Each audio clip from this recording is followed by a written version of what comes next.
भाषण देते समय नरेंद्र मोदी एक कागज से क्यों नहीं पढ़ते हैं? फांसी देते वक्त जल्लाद कैदी के कान में क्या कहता है? और ताज की गड्डी में 4 बादशाह होते हैं लेकिन 3 की मूंछ होती है, 1 की मूंछ क्यों नहीं होती है? और ये ताज की गड्डी में 4 बादशाह कौन है तथा इनका नाम क्या है? तो दोस्तों, जानने के लिए बने रहिए इस वीडियो में। नंबर 5, आइंस्टीन के अनुसार यदि पृथ्वी पर सभी प्रकार की मधुमक्खियां गायब हो जाएं तो मनुष्य सिर्फ 5 वर्ष तक ही जीवित बच पाएगा। पर ऐसा क्यों? दोस्तों, आइंस्टीन का कहना सही और तथ्यानुरूप है। प्रश्न में 5 वर्ष कहा गया है, लेकिन मधुमक्खियों के बिना जीवन समाप्त होने में 4 साल ही काफी हैं। यह सुनने में अजीब लगता है, परंतु यह एक वैज्ञानिक तथ्य है। इस बात का कोई प्रमाण नहीं है कि आइंस्टीन ने यह बात कही थी या नहीं। सिर्फ मधुमक्खियां ही नहीं, सभी प्रकार की छोटी बड़ी मधुमक्खियां इसमें शामिल हैं। दोस्तों, पृथ्वी पर जीवन परागण की प्रतिक्रिया पर बहुत ही हद तक निर्भर करता है। यदि वह सार्वभौमिक प्रक्रिया है जिसमें पृथ्वी पर वनस्पतियों का वजूद है, परागण में मक्खियां अहम भूमिका अदा करती हैं, बड़े स्तर पर भी और छोटे स्तर पर भी। और भी पक्षी, जीव जंतु, चमगादड़ की प्रजातियां इसमें महत्वपूर्ण है, पर मधुमक्खियों का योगदान असीमित है। क्योंकि मधुमक्खियां नहीं होंगी, परागण नहीं होगा, पौधे नहीं होंगे, जानवर नहीं होंगे, फिर इंसान भी नहीं होंगे। भोजन लड़ी अवरुद्ध हो जाएगी, प्रकृति का संतुलन बिगड़ जाएगा, परिणाम और भी भयावह हो सकते हैं। हजारों पौधों की प्रजातियां अचानक से लुप्त हो जाएंगी। आधुनिक समय में विभिन्न उन्नत वैज्ञानिक उपायों की वजह से जीवन समाप्त होने की प्रक्रिया थोड़ी मध्यम जरूर हो सकती है, परंतु मनुष्य प्रजाति पर संकट जरूर आएगा।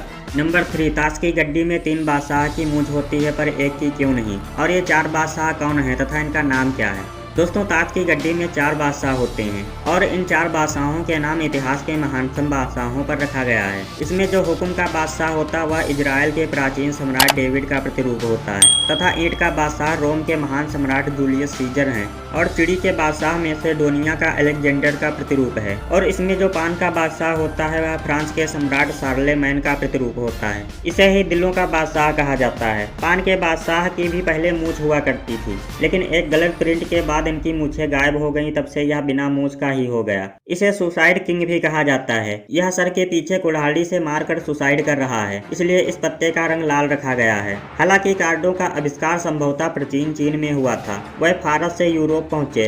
गंजिफा नाम एक खेल में रंगीन डिस्क शामिल होती है जिन पर विभिन्न आकृतियां खींची जाती हैं। कुछ राजा ऐसे भी थे जिन्हें शूरवीरों से ऊंचा दर्जा दिया जाता था। वास्तव में किंग कार्ड शायद ताश खेलने में सबसे पुराना है। बहुत समय पहले ताश के कार्डों पर राजा हुआ करते थे। फ्रांसीसी काफी समय तक स्पेनिश डिजाइन का इस्तेमाल किया, लेकिन फिर 15वीं शताब्दी के अंत में उन्होंने अपना खुद का आविष्कार किया। अंग्रेजों ने फ्रेंच कार्ड का इस्तेमाल किया, वह उन्हें रूयन से आयात करते रहे। हालांकि 17वीं शताब्दी में ताश खेलने के आयात पर प्रतिबंध लगा दिया गया था। भले ही फ्रांसीसी डिजाइन के लिए ब्रिटिश दुनिया में फैलने के लिए पर्याप्त समय था, जो उस समय प्रभावी था। यही कारण है कि आज भी हम पारंपरिक फ्रेंच डिजाइन का उपयोग कर रहे हैं।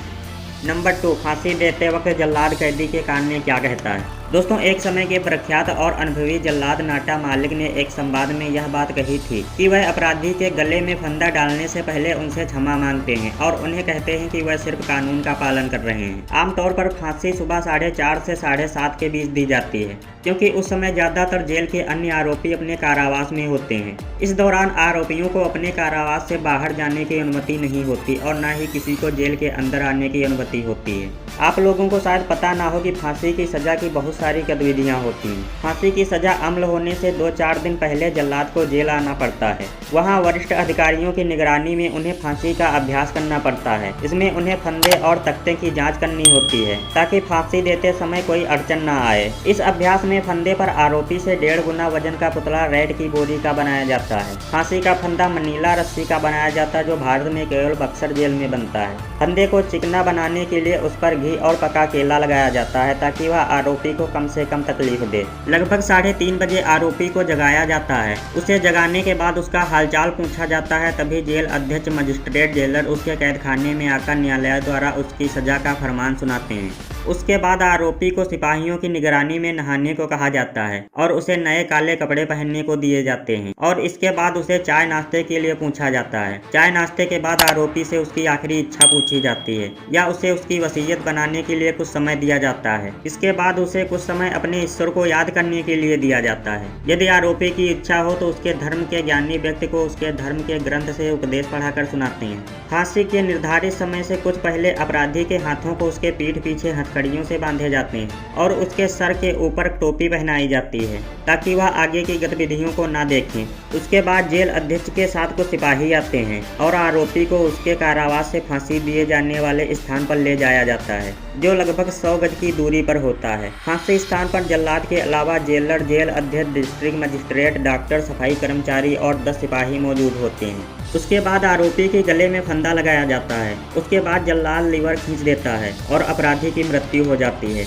लगभग 40 मिनट बाद आरोपी के पार्थिव शरीर को फंदे से नीचे उतारकर उसको पोस्टमार्टम के लिए भेज दिया जाता है। पोस्टमार्टम के बाद पार्थिव शरीर को घर वालों के हवाले कर दिया जाता है। यदि परिवार वाले पार्थिव शरीर नहीं स्वीकारते हैं तो उसके धर्म के अनुसार उसका अंतिम संस्कार कर दिया जाता है। नंबर 1, भाषण देते समय नरेंद्र मोदी जी एक कागज से क्यों नहीं पढ़ते हैं? दोस्तों, मोदी जी तकनीक में हमेशा से माहिर रहे हैं। उन्होंने गुजरात के चुनाव में 3D डायग्राम बनवाकर अपनी रैलियां की, जिससे वहां एक समय पर कई जगह होते थे। आजकल मोदी जी टेलीप्रॉम्प्टर का उपयोग करते हैं। कागज का उपयोग तो पुराने नेता करते थे। टेलीप्रॉम्प्टर की तकनीक के बारे में शायद 2018-2019 में लोग जान पाए हैं। ग्रामीण इलाके में इस तकनीक का ज्ञान अब तक नहीं हो सका है। आपने मोदी जी को भाषण देते हुए देखा होगा और आपको लगता होगा कि वह अपने मन से बोल रहे हैं, लेकिन वह अपने मन से नहीं बोलते हैं, वह टेलीप्रॉम्प्टर का उपयोग करते हैं। लेकिन ये तो हम सबको मानना पड़ेगा कि मोदी जी तकनीक में बहुत ज्यादा माहिर हैं। तो दोस्तों, आपको हमारी यह जानकारी कैसी लगी कमेंट में जरूर बताना। और आप सबको पता है कि मैंने हाल ही में नया चैनल स्टार्ट किया है, इसलिए चैनल को सब्सक्राइब करना भी बहुत जरूरी है। तो प्लीज चैनल को सब्सक्राइब भी कर लेना। तो मिलते हैं अगली वीडियो में, तब तक के लिए नमस्कार, जय हिंद।